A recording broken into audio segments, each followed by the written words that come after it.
welcome to a car vlog. I am going to go ahead and start out my channel with daily lives. So if you don't know what you don't know already, my name is Jules and I am a second grade teacher. I have been teaching for 5 years. So today is second grade field day. You can see from this awesome t-shirt that I'm wearing. And I am in the car heading to get some popcorn for my students. We are having field day, like I said, so we'll be outside from 8:30 in the morning till 1 o'clock in the afternoon. So by the time we're done with that, everybody, including myself, is going to be tired, cranky, and ready for a break. So we're gonna watch a movie in the afternoon, have some popcorn, chill out, relax, cool down, and just enjoy each other.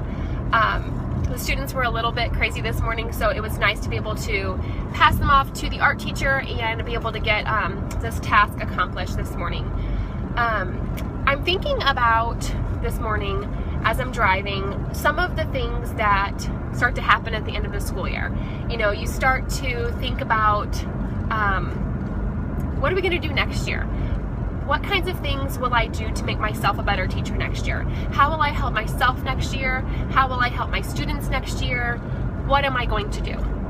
So in that reflection time, I've really been thinking about one of the big changes I made this year. This year in about January, I started to work out, and it wasn't a New Year's resolution by any means.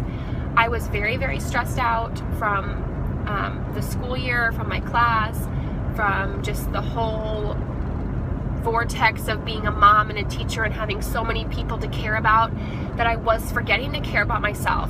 So I made a resolution just to myself, not really for anybody else or for help, for, you know, for weight or anything, even though that's been a perk. I made a commitment, I'll call it that, a commitment to myself to spend time for myself. So starting in January, I started working out pretty much every single day after school, and it started with a group of 2 or 3 teachers, and it kind of grew from there, and there were about 5 or 6 of us who started doing workouts after school every single day. And we were doing Bikini Body Mommy. I'll link that below. It's a great YouTube mama herself who has a bikini series that she puts up on a daily basis for the period of the challenge. But we started doing that in January, and it was a really good motivator. You start feeling better, you get those endorphins going, and I really, really, really enjoyed that. In February, I was continuing to do Bikini Body Mommy, but also during my lunch break, I was going to the maintenance room and running on the treadmill, walking on the treadmill to start with. And that felt really good too. You know, I was having these little mini goals with myself. You know, try to run for 2 minutes and then walk for 2 minutes. Run for 2 minutes, walk for 2 minutes. And then it went to 3 minutes and 4 minutes. And then I was like, oh my goodness, I'm running for 7 minutes straight, you know. And then finally, I was able to run 1 whole mile, even though it took me 15 minutes. I was ecstatic. I hadn't run a mile in forever. So then I kind of caught that running bug. So I've transitioned more to enjoying running and just doing workouts on the off days, and not necessarily the Bikini Body Mommy anymore, even though that was a good motivating start. So anyways, I've been doing that, and now I'm in a place where I feel very healthy. I have gotten my weight back to where it really, really needs to be. I feel motivated to work out. I enjoy working out. I love it. We've run a 10K together, girls from work and I, and we run 3 days a week after school, between 2 and 3 miles every time. So that's just been really super awesome, and I highly recommend that to anybody who feels that stress level, especially if you have kids. It's just nice for me that I know my son's still at the babysitter's until 4:30. So if I get myself into the bathroom to change at 3:30, I've got an hour to work out for myself. So that's really been something that's been beneficial to me. Now on the flip side, the reason I'm talking about this is because there are some things that need to change in that area. Losing that hour after school that I would usually spend doing organizational tasks like prepping myself for the next day, cleaning up the mess that we made throughout the day, those kinds of things have sort of fallen by the wayside.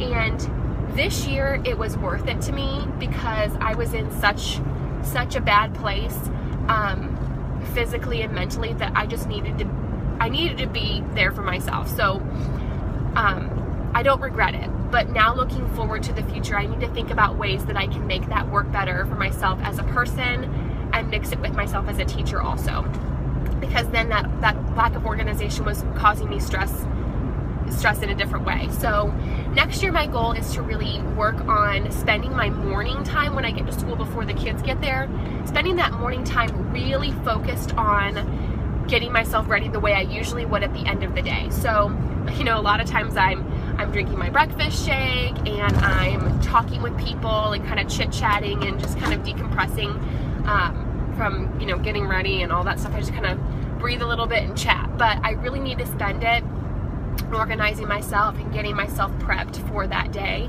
And I know, just like I felt better from working out, I know I'll feel better starting my day ready to go with a fresh slate if I can just get myself in my room and close that door, which is kind of not very fun. But you know, you have time at lunch to chit chat and be sociable, so we can't feel bad about the times where we need to tell our coworkers, you gotta hold up for a second because I've got some things to do. I think we sometimes fall into that trap of feeling bad about not always wanting to talk. I don't want to seem unfriendly because I'm definitely not that, but you know what I mean. I'm sure you guys have all been there. You're all teachers. Well, you don't have to all be teachers to be watching me, but I'm assuming that most of you are teachers. So yeah, that's my first goal that I have set for the start of next school year. That's what I want to really work on to begin with. And as the summer goes on, I'll be thinking of other things, different things I want to work on to kind of really prep my classroom for next school year. And I'll be posting and uploading about those as well. But I want to hear from you about your goals. What kinds of things are you working on for yourself next year?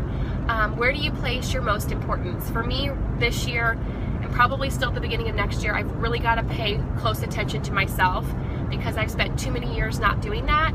And it's, you know, when I don't pay attention to my needs, then I start to not be able to meet the needs of my students and my family. So that's where my priorities are right now. And we'll see how they change over the course of the time that we are with each other. So yeah, I guess I'm gonna go. I'll talk to you guys later. Bye.